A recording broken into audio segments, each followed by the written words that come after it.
So hello and welcome to the Expat Pod. My name is James, your host, and today I'm joined by Laura. And Laura, you and I we worked at Polestar together, which I think was quite some time ago now for both of us, I imagine. So it's great that we're still in contact and you've agreed to be my guest on this podcast and share about your journey of living abroad and moving. If you would please kind of give an introduction to yourself, where you're from, where you've lived, and what you do. Absolutely. Well, hey, thank you so much for having me. And yeah, I think we're both in different countries now than we were when we were working there. I'm Laura Gisler. I'm a U.S. patent attorney. So I have like a technical background, and then I'm also a lawyer. I'm from the U.S. I lived there until maybe like 8 years ago. And then from there, I moved to Sweden. And then I lived there for about 3.5 years. And now I'm in Copenhagen, actually in my dining room in Copenhagen, where I've been for about 2.5 years, almost 3. Wonderful. That's incredible. Which part of the US are you from? It's such a big place, right? So every state has its own kind of culture in itself. Totally. It can mean a lot. So I'm from Minnesota, which is actually when I moved to Sweden, a lot of people asking if I had Swedish roots. I don't. I have some Swiss roots, some German ones, some other ones, a bit of a mutt. But yeah, it's a northern state. It's in the Midwest. Some might consider it a flyover state. Prince considered it his favorite state, and Bob Dylan's from there. And we have a few other things too. We got some great nature. The Mighty Ducks, the Mall of America. Yeah, we got more. Exactly. So it's cold. Well, actually, we get all 4 seasons really beautifully, which I think is something I grew up with and I really enjoy. The change of the season. Winter gets cold. Summer gets hot. And then everything else in between. Yeah, and what else about Minnesota? I grew up in a small town there. It was a great place to be from. And the Midwest, better than you'd think. It's usually how I say it. Yeah, exactly. I don't think it's been like officially endorsed by the state, but I'm pitching for it. But I think I have like friends in New York, and I remember there was like a big storm down in Missouri, which is like another Midwest, but like Southern Midwest state. And I had several of them reach out to see if I was okay, and I was like, it's another M state in the Midwest. Close enough. We're good. So I think we're still getting Minnesota on the map that has a lot to recommend itself, but still maybe one of the lesser known United States. Wonderful. Well, I'm sure we'll unpack more about your journey in the following sections.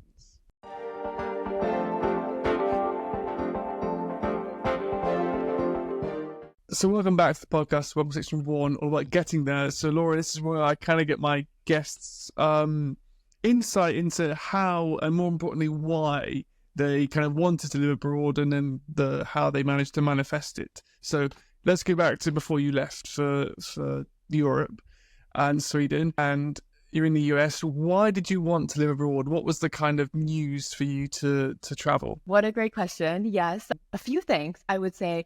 Firstly, I traveled on my own a bit between grad school and law school, and I really liked it. I think since I was really small, I've always been one of those people who's very curious and very interested in the world around me. And I like art, I like geography, I like nature, I like other people. And so I think once I traveled a bit, I like the touristy travel, but once I did some kind of backpacking stuff, things I felt like were more of an adventure. Like back then there were smartphones, but I would travel kind of without one and just kind of land in a place and have to figure out what was up and meet as many people as I could. I really liked that. And so then when I was in law school, also, I did some stuff at the UN, and I was interested in international law, and I wasn't sure exactly how that might play out, but kind of took some classes in that area and talked to some people and explored some of those routes. And then I ended up working out of law school at IBM, and I was working on some really interesting technology.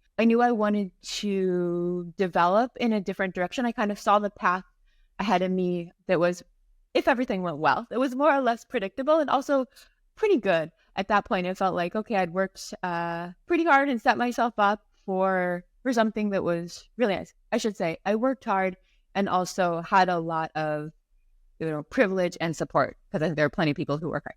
Okay. But I worked hard and I was like, okay, cool. This looks great. But I started, I think I I just felt like at the time I was 29, I think. And I was thinking, if I don't do this like soon and like actively start moving in this direction, I'm not sure that I ever will. Because I think I have a tendency, like many people maybe, but to get comfortable. And I liked a lot of my relationships that I had there. Anyways, all of that to say, I started looking around and I thought I was actually going to move to Seattle. I knew some folks out there. I was also doing some like community activist work and had a fellowship out in Seattle. And so I thought, oh, the stars are kind of aligning to move out to Seattle. And then right around that time, I actually heard from my now former boss at Volvo Cars, and an American who had moved over to Gothenburg, and he was building a team. There was already a team there, but they were kind of trying to build it to be a little bit more tech focused. And, we went back and forth. And at first I thought, okay, cool. Well, I hadn't been to Sweden. I'd spent a lot of time in Switzerland and in the US. It's kind of like Switzerland, Sweden, like same, maybe. Very different, turns out. But in my mind, I was thinking, Seattle, Sweden, same in some ways. I'd been vegan for, at that point, like 8 years, something like that. And so I thought, oh, like the food scene and like maybe the political scene could be like a really good fit. And then I went to Gothenburg, and I really liked the team that I met. I also really liked the potential. Ray, now my former boss, who was the head of IP, Volvo Cars, who was somebody who's a really good manager. He was really good at developing people and was more or less in so many words, like, hey, we're doing a lot of different things in the software space. And if you come over, you can kind of pick which ones you want to work on. And that for me at that point in my career was like, okay, this is the combination of things, of just like a lot of growth potential professionally. And not necessarily, I think I have very rarely been interested in climbing the corporate ladder, but more of like growth potential of moving towards autonomy and freedom, and also moving towards just learning more about new stuff and having increasing responsibility in areas that I need to learn. So I think that was kind of a bit long and rambly, but it was really the conversion of like a long-time personal interest, also just kind of a sense of always being up for an adventure and thinking like, okay, cool, let's check this out for a couple years. I think, yeah. And then just like professionally, it seemed like it somehow could make sense. Yeah. So it was a big decision, especially moving, on my own. I think was something that I thought about for a little bit, but honestly, I don't know how you are, but a lot of things in my life I can think through and I can logic through, but some things you just feel like, oh, I guess I'm doing this. Okay. And then you just jump, I guess, and by jump, I mean pack up all of your things and move all the way across the world and sell your condo. But jump. Same thing. Yeah, exactly. You say jump, I say pack up all your things and move it. Yeah. It's a bit more a mouthful. So. Exactly. Tomato, right? You're British, American, whatever.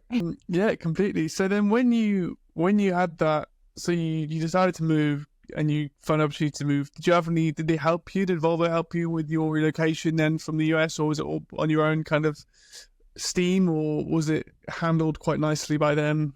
It was handled pretty nicely by them. I would say they were really great about it. And I should say, like, everybody in the department was so supportive, and HR too. But I think the moving company, they were like on their end of the contract and they were renewing with another company and all of that. So it ended up being a little bit more involved than I had originally anticipated. For example, like my belongings, first of all, yes, they handled it. And that was amazing. In hindsight, when I talked to people who like applied for their visas without support, who managed all of those logistics on their own, I'm not sure that that's something I would have done. Yeah, just because I'm not I love the details, but I'm not a huge logistics person. So I think having that support was for me in that experience. That being said, it was like they were supposed to ship they ship like part of your belongings by air, so you have them in a couple weeks, and then part of them by boat. I didn't ship that much furniture. I was like 29 and whatever. But there were some things, and they ended up accidentally booking my flight. So I flew out before before the movers came to like pack my things. And so that was like a little bit like, oops, I'm not sure. Thankfully, I had some people who could like be there. But then they accidentally put all of my belongings on the boat, and then they accidentally like the boat went to like the wrong country or something. So I ended up having like 2 suitcases for it was supposed to be for my first 2 weeks, and it ended up being for my first like 3.5 months or something like that. And at that point I was still very I was flying, but I was still very eco-conscious. So I was like, okay, I need to buy a sweater, but like I'm trying not to buy stuff, and I know I already have stuff. So I like put myself in some sort of like small moral dilemma there. Got myself a sweater, got myself a jacket. Turns out fall in Sweden, you don't mess around with. But yeah, so there were just like little things like that were again really small compared to other people's relocation, but also I think I just thought, oh, this will be great. And then you're just confronted with how you are, without getting too dark, but alone in a foreign country, and you like don't even have a toaster, for example. Anyways, but no, the relocation was relatively smooth. That's good. And then just kind of skipping forward in time then to your next move before we kind of go to living there, moving from Sweden to Denmark, albeit they're neighbours and there's a nice bridge connecting them. What was the reason for that? What was the why you wanted to leave Sweden and go to Denmark? A bit more sun, perhaps? Exactly. I heard it was more continental. Actually, so it was actually probably even a more challenging decision than leaving the US. I got recruited down to a job here that I was really excited about.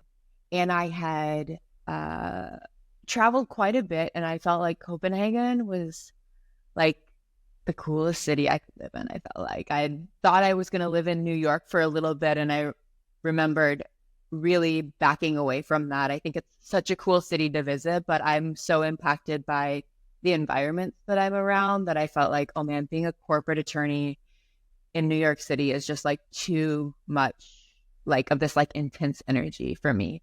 And Copenhagen felt like a really nice taste of the like international. You can get like food delivered anytime. There's cool art, really interesting art scene of like a lot of, what was it, just like 2 blocks I can walk during the International Documentary Film Festival and watch like some really interesting stuff. I think that for me was the piece about big cities that I love, was just like the access to so many cultures, and also just like so many cultures trying to coexist in some extent. So that, but it also still felt like a little bit of like a calm, quiet, not a small town, but like a totally manageable Scandinavian city. And then also just so beautiful. And so I think that combination, I thought, I know eventually I'm like more of a countryside type of person. And so I thought, you know what, if I'm going to do city life, like I think Copenhagen's the one. So I didn't know as much about Denmark. I felt like I really was in love with Sweden, the country, but I thought the city of Copenhagen itself was just like, what a cool opportunity. I think I have to do this, if at least for a couple years, and then I think since they are so close, there's a lot of people who were like working across borders. And even at my firm now, like, they have a Stockholm office, but they also have folks in Malmo who are commuting across the bridge to be in the office. And I think post COVID, right, like, or post the initial COVID shutdown, I think depending on where you're at in the world, that can mean different things. But people are so much more open to a more remote or hybrid working situation. Yeah, it's quite common, I think. Isn't it cheaper to live in Malmo but work in Copenhagen? And that's, yeah, exactly. Especially now with the fluctuation of the currencies, I think it's those folks are winning for sure. I don't feel like I'm losing either though. So, yeah, very happy to be where I'm at now. And then moving from Sweden to Denmark, did you need to get a different visa? Was there different processes? Have you got European citizenship or Swedish citizenship being there, or have you not? Great question. No. That's like, I don't have too many regrets in life, but that's one that I'm like, ooh, I wonder if I should have. I was at like 3.5 years. And I think at that time it was still like a pretty straightforward 5 years you're in. So, but no, I kind of went through the whole process again. Also, the company handled that for me, which was great. So I feel like kind of privileged saying that, but I'm really good at a lot of challenges. Logistical challenges or something that I just like, they cause me a lot of stress. So it was just so, yeah, I just feel so lucky to have had that opportunity. So yeah, my last company, they moved me here and handled all that, but it was like kind of starting from scratch, like going back. I was in the US for a bit and sending over, all the pages of my passport, applying from the beginning, as though it was, it was just the same as moving from the US. But then a little bit of transfer when I was leaving Sweden and Denmark talk a little bit. So there was quite a bit of ease between them knowing where I was a tax resident now and my residence permit transferring and canceling and all of that. So my first year of taxes was less complex. I think that would be like the main difference. But there for a while it was, filing taxes in Sweden, Denmark, and the US. So that's Wow. Those logistics I can handle, but it's like the whole work permit. The envy you with 3 taxes. I still have Kivra on my phone and my mobile bank ID because I'm still expecting to have some issues with like my bank in Sweden. I still have it. Only because of Swish, because I want to keep Swish. Yeah, I think it's worth it. And I mean, they have like tax treaties and things, so it's not like I'm paying full taxes in every country, but it's just like you're filing with them and there's so many authorities keeping tabs on everything that happens in your life, which is probably far less for me than for many other people, but still, it's, not something I'd fully considered. And yours are in 3 different languages, so it's an extra complexity. Especially since I only speak English. Not proud of that fact, but it's true. ¿Hablas spanska? Pitalita? Wait, no, that's Spanish. Yeah, not great. Wonderful. And so I guess your personal number from Sweden helps then getting to Denmark in that sense. I think it was, sorry, I should have clarified that. I think it was more that there's a lot of like things you're supposed to do when you exit Sweden. And I didn't have to do those because as soon as I registered for a Danish personal number, as soon as all of that paperwork came through, it automatically like let the Swedish authorities know that I was out. Okay, perfect. Like a small thing, but I take the wins where I can, like my driver's license. So I have a US driver's license. And then in Sweden, I had taken the exams and passed. And then because of COVID, they like had cut down all of the taking whatever that last step, the driving test, all of those slots. And then you have to like take it between, you have to take your driving test and your written test within a certain number of months from each other. Anyways, I was like on the last step to getting my driver's license in Sweden before, and then I decided I was leaving. So then I just like abandoned it. But then when I moved to Denmark, you can just trade in your US license for a Danish driver's license. So I did that. And that felt like a tiny life hack. Again, it sounds like so, I don't know, petty or like really shallow probably, but I think the like, and hopefully we'll get to it at some point, the like more like serious things about moving abroad, I think I've really embraced and been open to and challenged by. But I think a lot of these again, I'm just going to keep saying the logistical things, but like the things with all the different agencies everywhere, I am so glad when they go easily because I think it's just like, it's a lot.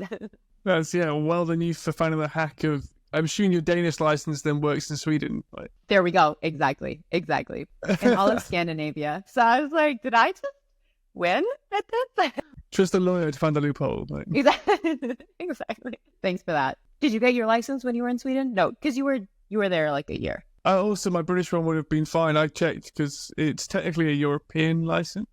Even though Brexit, it's still, when I passed my test, it was same part of the EU licensing thing. So when I said, oh, I have this license, do I need to give it in after a year?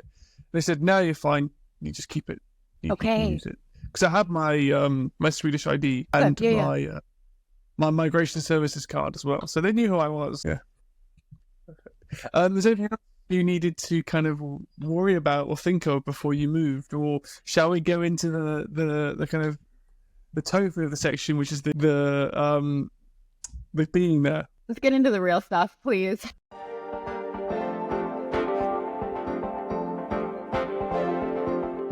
So welcome back to the podcast. So welcome to section 2, all about being there. So Laura, this is where I kind of want to get your initial first impressions. So you've left the US, you've left, the best country in the world, apparently, and you've moved to Sweden, which is one of the happiest countries in the world. So was that something you thought of before you moved? Like, you're going to Scandinavia, it's all this high, all these metrics for life and things. Was that part of your opinion? And then how did that actually manifest itself when you arrived? What were your first impressions or your kind of expectation versus reality? Great question.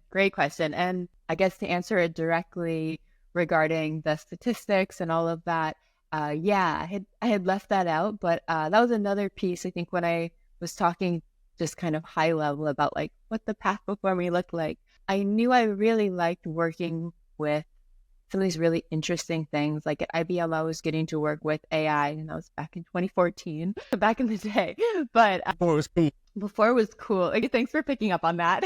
That's where I was going. And also like quantum computing. And I was like, this technology. So I was working with these super smart inventors. We had like aligned incentives for me to understand what they were talking about, but then also like me aggressively Googling everything in the background. And I think that I felt like, okay, I know I really want to work on these like cutting edge technologies, or just like with people who are chasing after these really either important or interesting challenges. And at the same time, what I experienced, and I don't think it's a universal experience, but my experience, and so my perspective at that time was, in order to be a lawyer and get to work on those projects, you basically have to work all the time or never say no. It's always a yes game. And while I understand that, I felt like a bit torn there, because I really liked a lot of the aspects of my job, but I also really like a lot of other things. And I think my work is very up in my head. And I also, I do yoga, and I really like to be in nature and do these things that are like a much slower pace. So the very roundabout way to say, yeah, I had really considered what I'd heard about Sweden, what I'd read about Sweden in terms of like work-life balance, the nature connection. I think also just as a woman, it feels like things were a bit more pro-woman or egalitarian or progressive from that perspective. Yeah, so that was definitely a big factor. Also, like I said, I really am surrounded, or I really am influenced by the environments that I surround myself with. And so I felt like, what, also I could sense, I hadn't accidentally landed in some of these highly competitive environments. I think there's definitely something in me that's very excited by challenges. And I think that sometimes can get mixed together with also competition, and whether it's competing with yourself yesterday or competing with whatever the bar was, last year, or wherever people have set. I think that's that energy is still for me one that I've found to be motivating in the short term, but not really like a long-term driver. I really wanted to get back to this like intrinsic love of the work that I was doing, or love of the challenging of my brain, like that experience. If I'm getting really into like, what am I doing sitting at this computer trying to solve these like little crossword puzzles that we call patent applications or whatever at the time. So yes, moving to Sweden, that was a huge piece. Scandinavia, and then Sweden specifically. Also forests. I'm like obsessed with trees, and I felt like the Swedish forest, man, not a lot that beats them. And then I got there and found out, so now to answer the second part of your question, I got there and found out there are so many types of forests. Like I knew like coniferous versus deciduous, or whatever. In my mind, those were the ones, like the green ones that stay green all the time, and then the ones that change and have like beautiful fall leaf colors. But yeah, I got there and I found out there were so many. I remember I went one of my first 2 weeks. A friend had invited me over to her house. She was having like a little housewarming party, and I was asking her, I was like, hey, I really want to go on a hike tomorrow. Like, what's the best forest to go to? And like several people were like, well, what kind of forest do you want to go to? And I was like, I'm underqualified to even be asking these questions. This is amazing. So what I found initially, first impressions, I think I'm generally a pretty open person. I mentioned like I only had my like 3 tank tops and a couple t-shirts and like a couple suiting items. So I was, despite being like physically underprepared for it in terms of like my belongings. I think emotionally I was really, really excited about it. And also I landed in the very end of July, beginning of August. And like, is there anything better than a Swedish summer? I'm not sure. Like, not that I found. And I had really approached it, even though I'm like yapping nonstop on this podcast, I actually am a very relatively introverted person. Like I said, I like meditation and yoga and art. And most of that you can do like with other people, but you're not really chatting. You're kind of sitting there quietly. But I was living in Minnesota, and that was the state that I was from. I moved away for college, but then moved back. I felt like it had been very organic for me to make friends and find friends. I was involved in a lot of activities back in the US just because I have a lot of interests. I jump around to a lot of interests, but I also have a few that are pretty consistent, like threads running through my life. And so I tend to find people in those areas. But moving to Sweden, I'd heard, that's probably not going to happen. It's really hard to make friends. And so I think I put a lot of energy those first 6 months into really getting out there and meeting people. Like I was on like meetups, I was going on hikes with people that I just met, like group hikes, things like that, and actually showing up to things. I think I generally, for better or worse, like I am not always a great shower upper for events. I love to dip in. I love to like pop by an event, but I very rarely am like, I'm going to be the person who's like, I'm the first one here. What do you need? I'm bringing, like, what do they say? Bring in the ice. Like, I'm the reliable one. I'm the one who's like, maybe going to make it to your party, maybe not. But I really thought, what, why don't I try?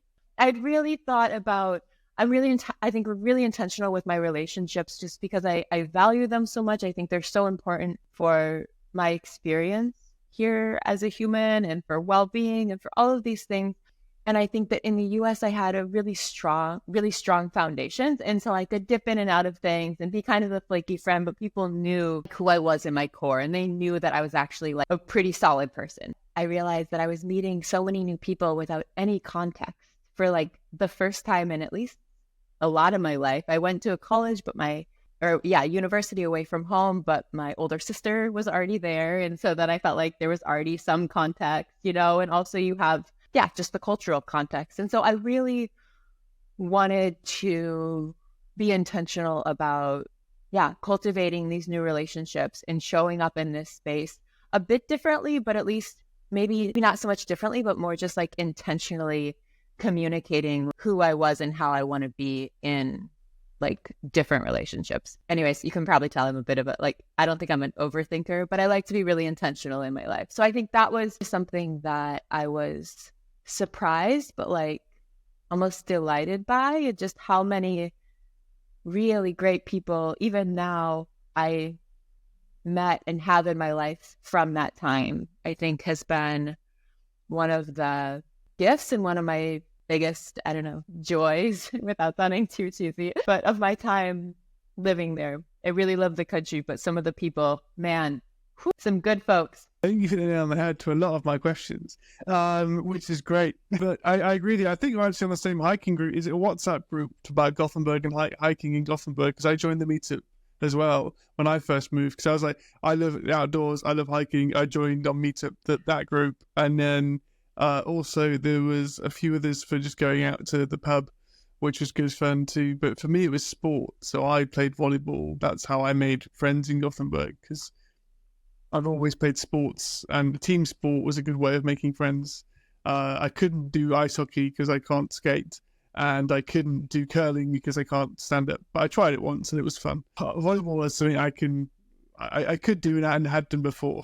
That was my intentional way of making friends. Although most of them were Swedes, and they all spoke Swedish. It was a good way of having a common thread to begin with, and then building relationships from that, having one common interest, which is a wonderful thing you mentioned with your kind of similarities and finding your interests like yoga or art or hiking, and using that as your kind of icebreaker in that sense, which is great to have that opportunity. Were you playing sand or court volleyball? Both beach and indoor. Yeah. So there's two teams in Gothenburg. So a guy from Polestar, actually, Marcio, who's a Brazilian guy, he got me to try out with him to the two clubs in Gothenburg. So there's one Gothia, which are in Lindholmen, and the other one, this is quite a specific knowledge to Gothenburg, and there's another one not far from, what's the word, Scandinavian? Yeah. Yeah. Well, one's an element and one's a stadium. I always get them mixed up, Scandinavian and Scandinavian. But yeah, so there's two clubs, and then there's the beach place in Gamla Stad, which is like the old, what literally means old city. And I went to both, or all three, and it was good fun. And then the hiking wise, I went to, have you ever been to Marstrand and hiked around Marstrand, the island? Beautiful. It's a beautiful place to go. Less trees than, but it's still so beautiful to go and visit. And I took my drone there and spent hours taking pictures and videos. Yeah, I feel like that is such a, like, it's in my mind, like, classic Swedish island experience, right? Or like, is it technically the archipelago? It is, right? I know it's a little north. It's quite far north. Yeah, it's not. Yeah, I don't know. I know it's a big sailing place sometime in the year as well. And Lysekil is also very beautiful. Man, that Swedish West Coast. I love it. I think the West Coast anywhere is always the best, right? The West Coast, best coast. That's what they say. I grew up in the northwest of England, so that's why. So there you go. Yeah. You've found out how to make friends in the country. How did you find the contrast between the winter and the summer? Because I was like you, I moved on the 3rd of August, having been there a few times in the winter before, but not for any longevity and always in the hotel. So it's, and on a business trip it's nice, but not living there properly. How did you find the contrast from August to November or December? Yeah, extreme. I think the first year my boss had been there like 8 months longer than me, and he was like, take your vitamin D. So I did that, and that helped a lot. I love, honestly, maybe an unpopular opinion, but I I think I alluded to before when we didn't actually explicitly say, I think I grew up, like childhood, but also like professionally grew up in fairly competitive environments. And I think I tended towards that more. I like to win. So it's like, if you put me in a competitive environment, like, let's figure this out. And so I think landing in Sweden, I love the summer. As it started to get darker, it was like, okay, what's happening? And and then it started getting more darker. And I go, this is really happening. And then really cold. But I'm from Minnesota, so a little warmer than what I'm used to. Normally it's like deathly wind chills. But right, the cold and the dark that lasts forever was definitely moved. But, and this is where the unpopular opinion comes in, I kind of liked it. Especially my first year. I felt like I remember coming to the office and like talking to people and be like, what's everybody up to tonight? And they were like, we're going to go home and then we're going to try to come back tomorrow. And I don't think people were like struggling. It was just like, I felt like the expectations for the dark times were like, go home, light some candles, watch some shows. In my case, read some books. I'm not great at watching shows. It felt like, also because I don't know if it was just like the people I was around or Sweden in general. It's hard to speak like broadly, but I felt like people were so much more in touch with the weather. And since the weather was so intense and extreme, it felt like it kind of created an atmosphere that was a bit more mellow. And I found that to be very calm and relaxing. I think it was almost like a really good counterbalance for where I was at in my life. And when the sun came out, of course, I was like, welcome back. I'm never doing that again. Joke's on me. I was going to be doing it a lot more. Yeah, I really like the dreariness.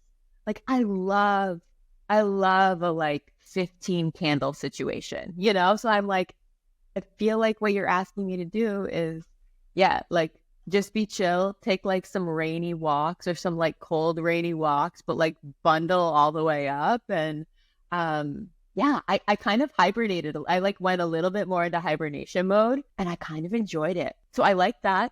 that being said, I went to California for I think 3 months in maybe the end of February or March on a work, and I think that was I hadn't realized how much I'd missed the sun, because then when I was there, that was yeah. And I think I realized like never do Scandinavian winter without finding some way to escape for a little bit, just to remind yourself that like there is sun in the world somewhere, and it is shining. And it's just like, because like I said, like I love a lot of experiences of life, and I love so many feelings in life. I love feelings in general, but, and so I think like super sunny days is like so fun and I'm here for it, but also like rainy, mellow days, I'm also kind of like, I've got a playlist for this. Yeah. So There's a playlist for everything, though, because music's wonderful for every emotion. But I'm like you. Being British, I like the rain a little bit, but when it was just so dark, I found it difficult. Because I like to run in the rain, because I think it's quite meditative and therapeutic. Because you kind of just feel like you're very much in the moment of, wow, I'm wet, I'm cold, and I'm tired. But you run for 3 kilometers and you hit some kind of like euphoria where you feel amazing for another 3 kilometers, then you get hit with another bit of pain.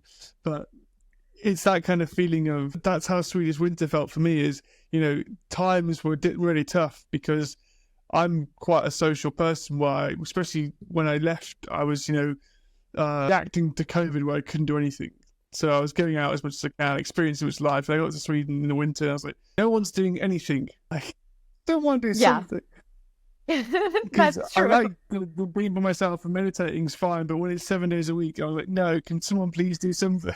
Right. We need to balance this out. That's true. Same. I'm introverted, but usually it's because I'm around people all the time. So I'm like, I just need a moment here. But if I'm too many moments, not the vibe. Fun. I love the running in the rain. Exactly. Like it's like a certain like aliveness, and like that like kind of brings you present, that I can really relate to. So how I countered that was I did as many things as possible. I went to watch the ice hockey as much as possible, or went to Liseberg to the Christmas markets. I went to Stockholm to watch a concert. I went to watch 50, and in The Cure the week after. Contrasting music tastes, but they were both concerts. So yeah, in both. That's true. I think live music, I was also like part of a studio, so I could go there and like be around people if I wanted to. And I think people were like around November, people started doing like Christmassy things. And so I felt like I jumped in on a lot of those like activities. So maybe it was more of just like I just went along with like the seasonal activities. It did feel challenging though. I do remember feeling that it was challenging when you had really busy days, when it was like you need more of that like sun or like yang energy, like you need to be getting after it, and the sun is like nowhere to be seen. You haven't seen it for a while, except for when it's been like forever twilight, like this is the sun barely making it over the horizon, for like weeks at a time. And then it's like rain, sleet, something like that, and you're supposed to like be on your like 8:30 call with like pepped up energy in your corporate voice. And I think that part I did find challenging, because it's like great, like mellow's great for like solo work days, or even just in the office if everyone's like kind of chilling. But I remember some really fast paced days, or we were doing some litigation. I remember I had to go to Paris, and I had to go do this and this and this, and blah, blah, blah, all in the course of like the beginning of February in Sweden, and you're just like, I need a few more candles and a nap right now. Like I do not need any more briefs. Problem is, if you napped, you'd miss all the daylight. So then it's over. Exactly. So I think it was like it brought its own unique set of like everything, challenges and opportunities. But I do think booking a flight or a long train, or driving somewhere towards the sun. Going on to language and culture. So Swedish is not the most commonly known language globally.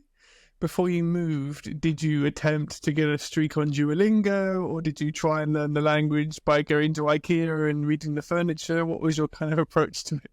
Gosh, I'm afraid I went in a bit blind, or maybe naive. I committed to moving, and then basically it was like they wanted me to start really soon. So it was like, pack everything up. Did I download Duolingo? For sure. Did I listen to some Swedish music? Yeah. That was about the extent of it. But also with my relocation, I had a Swedish tutor. So I was like, you know what? Let me just get there and I'll figure it out when I get there. That's unfortunately sometimes my approach to a lot of things, actually.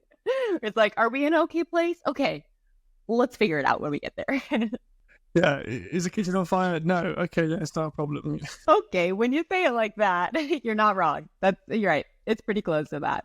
Also, I like to think that's how I about feel it. the same way as you. I like to live in the moment. It's like I've stopped trying to like anticipate and prepare for things because I don't know what the heck is coming. So it's like, let me pack my 2 little suitcases and see what happens. And then you're sliding in on a shrimp sandwich, right? Which is quite a Swedish expression. Exactly.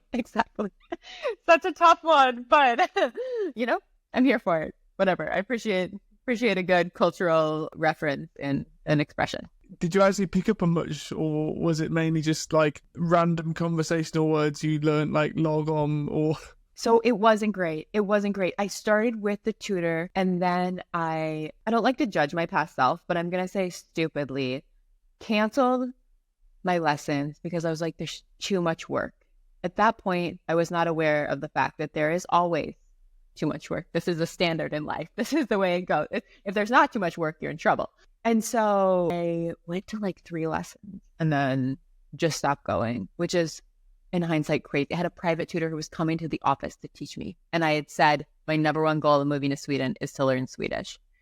Things shifted when I got there. But then I had some Swedish friends who were super patient with me. And then for a couple years, I had a Swedish partner who had kids and parents who spoke almost only Swedish. So then when I would like spend a lot of time with them or spend like a weekend up at his parents' house, I felt like by the end, I definitely understood it and was like a bit conversational. But I think it was really that like immersion piece and also the immersion without pressure. I'm usually quite good at learning things. So I was like, oh, I'll just like pick it up, And I'd been there a few months and I'm like, I'm not sure that I'm picking it up. I'm not sure that I'm really progressing at all here. But I found that in these settings where I didn't feel this like pressure, I hadn't realized how like, and this is something I'm still kind of like unpacking for myself, but like I hadn't realized how like a little bit embarrassed and also a little bit ashamed, especially as an American coming into like another country and being like, English, right? We got this. I feel like that was just like, this is not the person I want to be. And yet I didn't take the time. I think I felt really it was hard for me to accept that like that it was going to be challenging to learn, that it was going to be really challenging to learn. And I think that combination, then anytime I showed up to try to speak it, I just felt like very, like there was a lot of like self-judgment going on. But then when I was in these spaces where people were just like living their Swedish life, around me and like speaking Swedish and like present but they would try to speak to me in English or like they were super sweet about it. I felt really included, but also sometimes it was like, you guys, like just take it in Swedish. It's fine. Like I'm just gonna look out the window. I really appreciate this struggle, but like I would find I'm talking to Swedes and like, oh, I can't know what the word is in English. No, okay, what is it in Swedish? And it's probably the same word with an accent. Yeah, exactly. Like Wi-Fi. And you're like, okay, I'm tracking. Right. So you could totally track with the conversation. And I think in those environments, and that's something that I'm like, okay, for learning, for me, the most important piece is being like relaxed, like feeling calm and receptive to the information. And I think, so that's where I'm like, what am I going to do with that in the rest of my life? But I think that was, I still feel like pretty ashamed that I didn't learn Swedish. And at the same time, it was so nice to be in those spaces where you felt both included, even if you felt both included and also like you weren't causing like the whole room to adjust for you. Because that's a special kind of, I'm not going to say insecurity, like cringe, I guess is what it doesn't feel. It's not insecure, but it's like, this is so nice of you. And I'm like, not sure if this is more embarrassing than having like in Danish, I feel like that's in my not this one, but my last office, I was the only non-Dane in the department. And so they would switch to English, but it would be like very much for me. And then like everyone would people were good in English, but you could tell that they were used to speaking it professionally, but not personally. And so then trying to like share anything about feelings or anything basically kind of off script, you could tell they'd be like wanting to go back to Danish or switch to Danish, but they were keeping it in English for me. And you're just like, this is a unique situation that I've never thought I'd find myself in. Any of that connecting for you? No, completely. It's, yeah, really interesting. I think I found the same situations where I would be trying to say Swedish words or a phrase in the office, for instance, with my Swedish colleagues, but they would be like, "You're speaking Swedish. We thought you were speaking some English, but in a weird voice." And I was like, no, it's like, I'm trying to say like, I want, sorry, go for some coffee or something. And they're like, huh? And then they correct me, and I'm like, no, just enjoy my attempt, please. Exactly. And it's like, wait, did I somehow find a way to make this even more socially uncomfortable? Because here I am, like, this is me trying, and wow. Turns out be fluent in the country before you move. That's my new rule. Be fluent in the country before you move there. I'm not sure if that's possible, but I think that's where I stand emotionally. Not in Swedish. I mean, Spanish, possibly French, maybe Latin-based languages, because the more widely spoken. Yeah, Swedish would be tricky. Going on to Denmark then, so obviously you're living there now, and how is that compared? Obviously people might think they're very similar countries, and they are quite similar, but obviously they have their own nuances. How have you found them? What's been different between the two countries for you, and professionally and personally as well? Yeah, great question. I think compared to the US, they're very similar to each other. I think compared to each other, yeah, they're very different. For example, they both, like, summer has arrived when the Swedish strawberries are out, right? And everyone's like celebrating them. It's the same in Denmark, but with Danish strawberries. The Danish strawberries are the best in the world. New potatoes, same thing. The Swedish new potatoes, let's go. Now it's summer, boil those up, put some dill on them. Denmark, same thing. And I actually, once I said that to some former colleagues, I was like, you guys, okay, you know that in Sweden, it's like the same thing, but Swedish. And I got like really kind people, blank stares. And I was like, okay. And I realized that was probably like very culturally inept of me, but it was just wild to see like how similar some of these like, it felt like core cultural celebratory things were. That being said, midsummer, very different. In Denmark, they're burning witches. In Sweden, they're like dancing around a pole. Yeah, a phallic pole.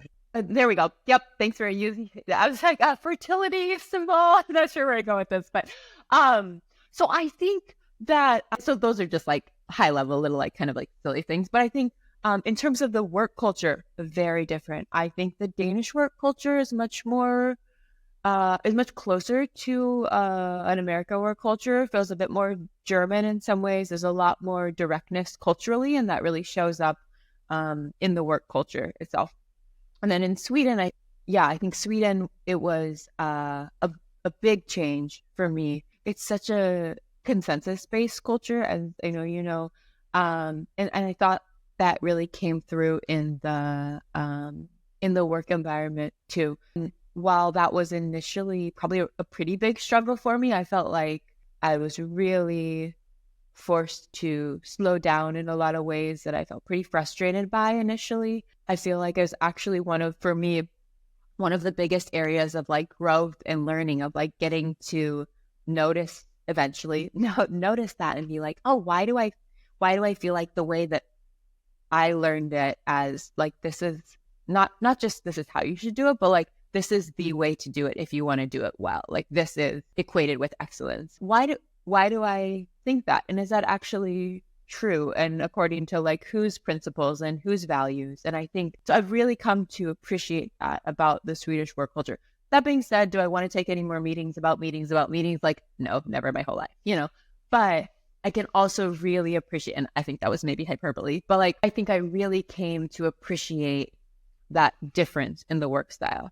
That being said, yeah, in Denmark, I think I felt it was a bit easier for me to navigate because it is a bit more direct. And I had, especially like as a woman who was in STEM and then in the law and in the patent space, at least in the US, there's far fewer women than men. And so it has been a skill that I've been working so hard to develop, was how to communicate more directly. And then I felt like I landed in Sweden and it was like, no, like don't, and I shouldn't say. We don't do confrontation is what they say. Not confrontation. Exactly. And so I think there was a lot of, it was so nice.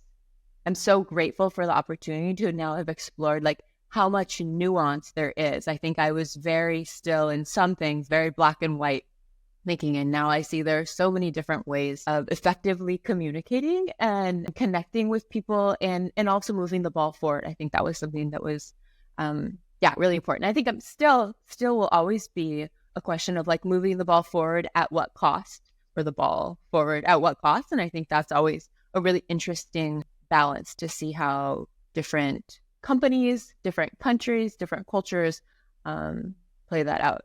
Yeah, I think that's probably enough talking about that. Yeah. Any other questions or follow-up questions? I feel like I mostly talked about work, but no, I think you've kind of touched on everything. You have to talk about other things as well. Don't worry, it's not just work, but work is a big part of why people move abroad. So why not talk about work? And it's an important facet to think about, especially with the differences between the countries you just said and how the cultures might differ, and that might make someone's decision for them if they're expecting more of a, relaxed environment.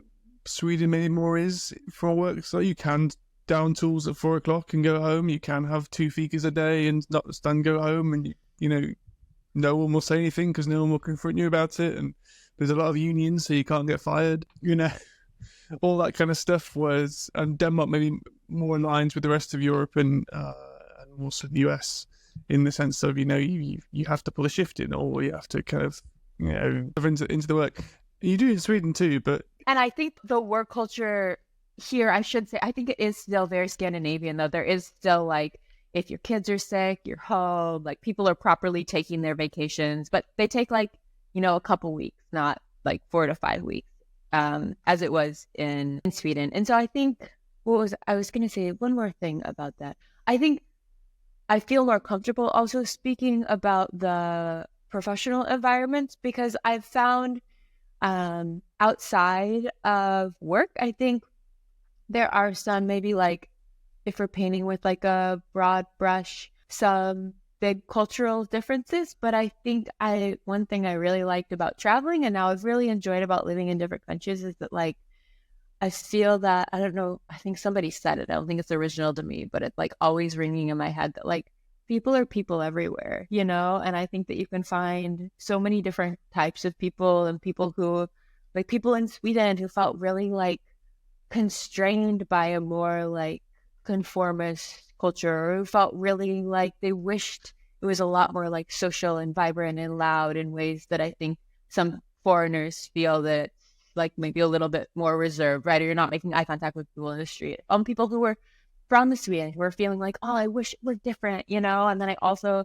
have found people, like in the US who were maybe looking for something that was almost maybe more Swedish. And so I think it's so interesting how unique people are, and also how similar in some ways, like we all kind of are, no matter, even with such different cultural backgrounds and different life experiences. I think that's a great way of ending the kind of second section about being there, and we can go about your review of your time and your next steps.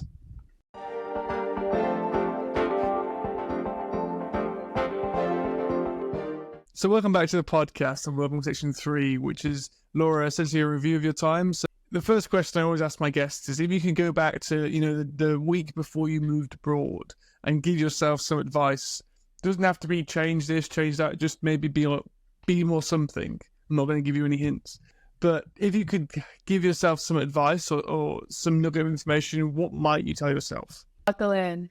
It's going to be a lot more. It's going to be a lot harder and a lot better than you could ever be thinking right now.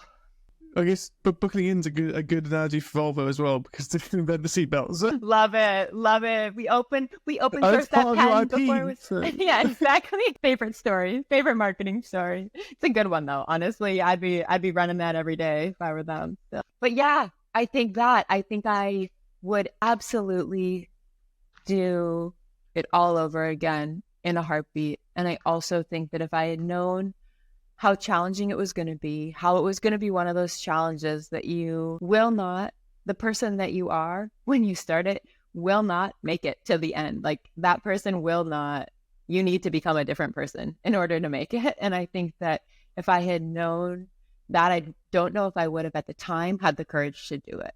And so I'm so glad somehow that maybe I would have, hard to know, but I think I would absolutely do it again. And also, yeah, that I had no idea how much it was going to require of me, I think. I think that's a fair point. Underestimating the challenge is quite, because people just romanticize the moving abroad and tend to, nullify it's going to be hard, you're going to be homesick, you're going to be all this stuff. People just tend to go, oh yes, but it's beautiful, like midsummer, or I can wear a flower crown, or I can go to have Yulmust, or have glögg or something. And you don't think of the other things so much because it's not nice, right? It's not nice to think it's going to be horrible. You don't want to. You want to suppress that thought.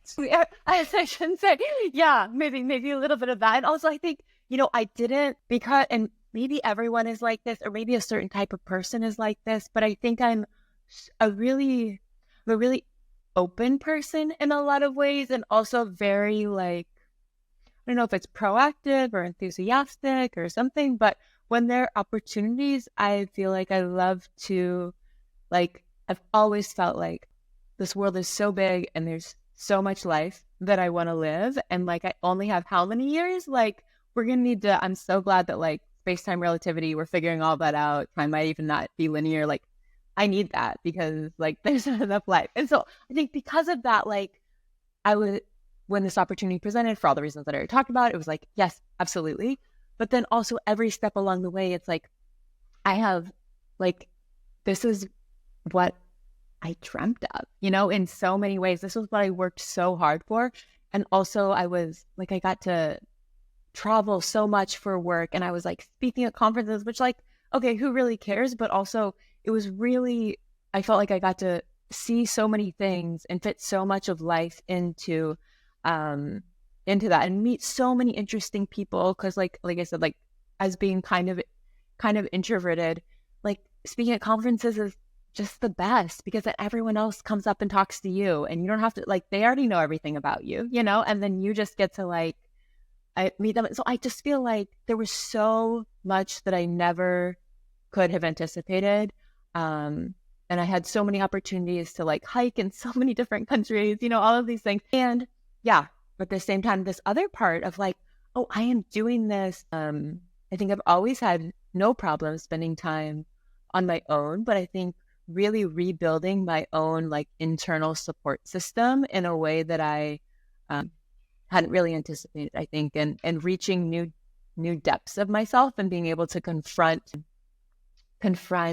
just like even what I was talking about, like the different ways of being in a meeting, but like I think I was just talking to Ray about this, about like the different ways that you take your coffee, like the small things to the big things, but really choosing. And I think some of it was a choice. Some of it, of course, some of the challenge is like forced upon you, and you have to like show up to the tax office and like do all the logistics that I was whining about. But I think a lot of them, I feel like I was presented with opportunities to consider, is this how I want to keep thinking? Is this how I want to keep living my life?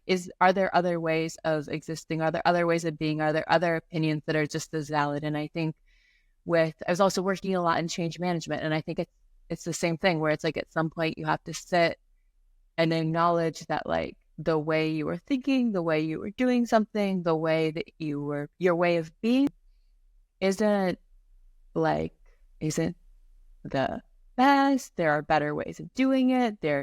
I think I've always felt there were equal ways of doing it, but I think I really taking that in and integrating it on like I don't know, like a spiritual level or soul level or something like that, I think is really transformative. And I think that's the piece that I found really, really challenging, but really like probably the most beneficial, even more than like the lovely photos that I've taken in the love, even, yeah, probably the relationships are number one, but then the second, like this opportunity to really grow as a person, I guess, is, if I had to distill it, now that I've like talked all the way around it. Something about personal growth, but like maybe ego death or something like that. That's really, that I really had the opportunity, I think, to experience. I think we all should go on that journey as well in that sense, because it's a good way of finding yourself and what really matters and what you want to take forward from it when you experience all the minute detail in how you're experiencing life, and you go, actually, I don't like that part of me. How can I improve it or eradicate it, or, you know, make the version 2.0 or 3.0 or 10.0 in my case, the amount of times I've, you know, resold myself.